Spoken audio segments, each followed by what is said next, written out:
जय श्री राम भक्तजनों। भक्ति साधना चैनल में सभी भक्तों का स्वागत है। भक्तजनों, हमें बड़े प्रेम से परमात्मा का भजन करना चाहिए। सुबह उठें, स्नान ध्यान करें और परमात्मा का अच्छी तरह ध्यान करें। भक्तजनों, आज की वीडियो में हम बात करने वाले हैं एक बड़े सेठ की। भक्तजनों, एक शहर के अंदर एक सेठ रहता था। उसके 7 पुत्रियां थी। 7 पुत्रियों को जब सवेरे सेठ उठता और सभी को पूछता, आप किसका दिया हुआ खाती हो? एक एक करके सब पुत्रियों को पूछता। जो छोटी छोटी पुत्री थी उसका नाम था रजनी। सभी लड़कियां कहती, पिता हम तेरा दिया हुआ खाती हैं। पर छोटी बच्ची रोज की कहती कि मैं तो परमात्मा का दिया हुआ खाती हूँ। भक्तों, रोज सवेरे उठता और रोज ही अपनी लड़कियों को पूछता कि किसका दिया हुआ खाती हो। तो रजनी का रोज का वही सवाल होता था कि मैं परमात्मा का दिया हुआ खाती हूँ। भक्तजनों, इस बात से सेठ बड़ा नाराज होता था कि मेरी पुत्री मेरे को क्यों नहीं कहती कि पिता मैं तेरा दिया हुआ खाती हूँ। भक्तों, ऐसे करते करते कुछ समय बीत गया। जब समय बीत गया तो एक दिन सेठ बोला, हे लड़की, तू रोज भगवान का दिया हुआ क्या रखा है?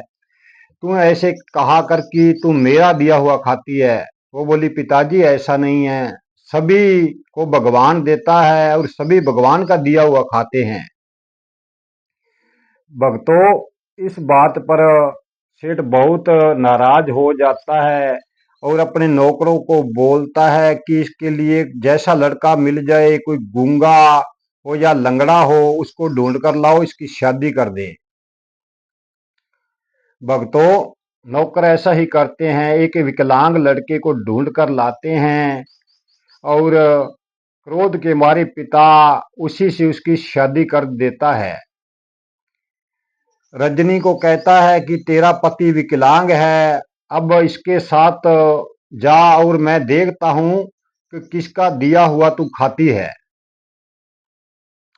तो रजनी ने कहा, पिताश्री, जो आपने चुना मुझे स्वीकार है। मुझे अपना ये पति बहुत अच्छा लगा। जो पिता अपनी बेटी को जैसा वर चुन देता है उसी में मुझे संतुष्टि है। और ऐसे करके रजनी को घर से बाहर निकाल देता है और जाओ भगवान का किया हुआ खाओ, ऐसे कहकर सेठ घर से बाहर निकाल देता है। भक्तजनों, रजनी अपने विकलांग पति को लेकर चली जाती है, भिक्षा मांगती है घर घर जाकर और अपने पति को लाकर भोजन खिलाती है और खुद भी खाती है। भक्तों, एक दिन रजनी अपने पति को यहाँ लव कुश और राम की सेना का युद्ध हुआ था वहां पर पहुंच जाती है। वहां पर एक छपड़ी थी। छपड़ी के पास अपने पति को बिठाकर भिक्षा मांगने जाती है और पति को कहती है, आप यहीं बैठे रहना, मैं अभी आई। और गांव के अंदर भिक्षा मांगने चली जाती है।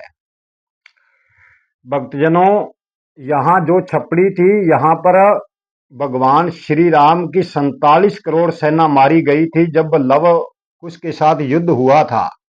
जब उन्होंने राम का यज्ञ वाला घोड़ा पकड़ा था, उसी के कारण 47 करोड़ सेना जब मारी गई, तो भक्तजनों श्री राम ने उसी छपड़ी से पानी थोड़ा जनता पर गिराया और सभी को खड़ा किया था। और वहां जो काग आते थे वो हंस बनकर उड़ जाते थे। जो भी पानी के अंदर काग नहाए हंस बनकर उड़ जाए। वो विकलांग रजनी का पति सब कुछ देखता रहा और धीरे से पानी के अंदर डुबकी लगाने लगा और एक आंगल बाहर रख के सभी पानी के अंदर जब भीगा तो उसका शरीर सही हो गया, उसका विकलांगपन दूर हो गया और वो खड़ा हो गया। भक्तजनों, जब रजनी आई, जब देखा कि मेरे विकलांग पति को कौन ले गया, ये तो युवक सुंदर सा खड़ा है। रजनी को कहता है कि मैं तेरा ही पति हूँ, मैं बिल्कुल सही हो चुका हूँ, इस छपड़ी में स्नान करने के कारण मेरा रोग सब सही हो गए हैं और मैं सही हो गया हूँ।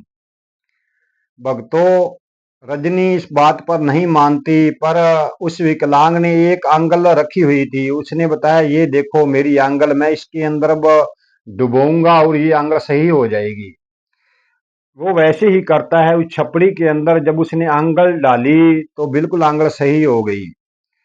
दोनों पति पत्नी खुश रहने लगे। धीरे धीरे अप उन्होंने कर्म किया और धीरे धीरे अपना महल चुनवा लिया। भक्तजनों, जिस सेठ ने उनको घर से निकाला था, वहां पर धीरे धीरे अकाल पड़ना शुरू हो जाता है और उसकी ऐसी हालात हो जाती है, सेठ की भिक्षा मांगने लगता। गरीबी के कारण जब भिक्षा मांगते मांगते मांगते एक दिन अपनी बेटी के घर पहुंचता है और कहता है, भिक्षा दो भिक्षा दो। बेटी अपने पिता को पहचान लेती है और बहुत रोती है और अपने आदर पूर्वक पिता को बैठाती है और कहती है, पिता मैं तेरी ही पुत्री रजनी हूँ। जब पिता ने ये सुना और महल की तरफ देखा और उसके पति की तरफ देखा और पूछने लगा, मैंने तो तेरी शादी एक विकलांग के साथ की थी। उसने सब बताया कि पिता, जहां पर श्री रामचंद्र ने चुली पानी लेकर जनता पर छिड़का था, वो छपड़ी पवित्र हो गई थी, उसी में मेरे पति स्नान किए के कारण सारा सही हो गया। भक्तों, जब सेठ ये बात सुनता और बड़ा शर्मिंदा होता है, अपनी बेटी के सामने आंखें झुका लेता है, पर बेटी तो बेटी ही होती है पिता के लिए।